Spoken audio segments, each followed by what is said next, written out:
Chapter 9. Navigating Grief. For Nikki. Grief has a way of stepping into your life without warning. There is no knock on the door, no sound in the distance to let you prepare. It walks right in, uninvited, and suddenly the room feels different. You notice the absence first. The air feels heavier. The world feels quieter. It happens in the middle of the ordinary. You're stirring sugar into your coffee, driving home from work, folding laundry, and then it hits. That sharp, unmistakable ache. The awareness that something you love is no longer here. People will try to help. They mean well. They'll say things they've heard before because they don't know what else to say. They'll tell you time will heal.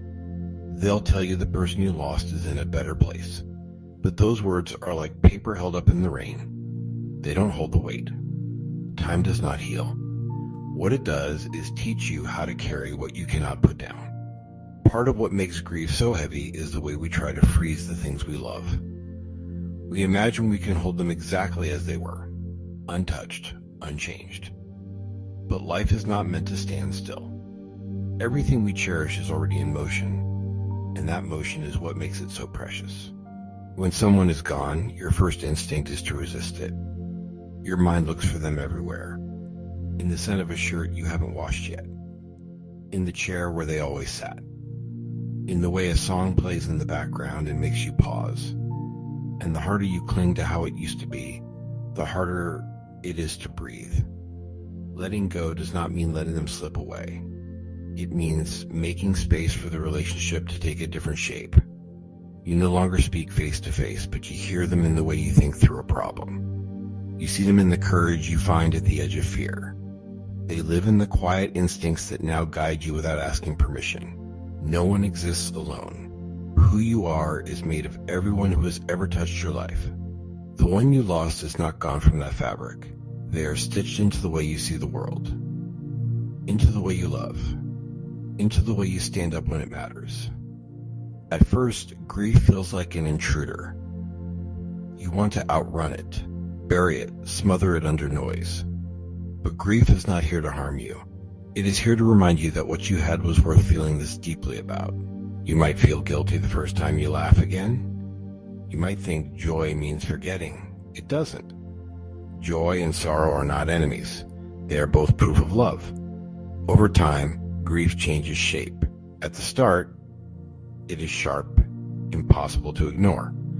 Later, it becomes a pulse. It fades, then returns without warning, sometimes in the middle of a normal day.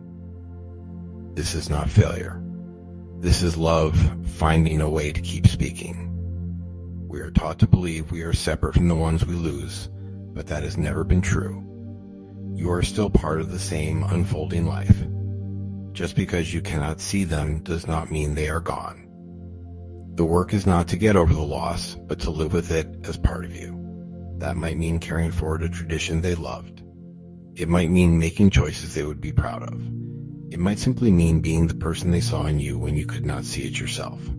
Some days you will miss them so fiercely it steals your breath. Other days you will move through your life with surprising ease. Both are part of the same truth. Grief is not something you conquer. It is something you learn to carry.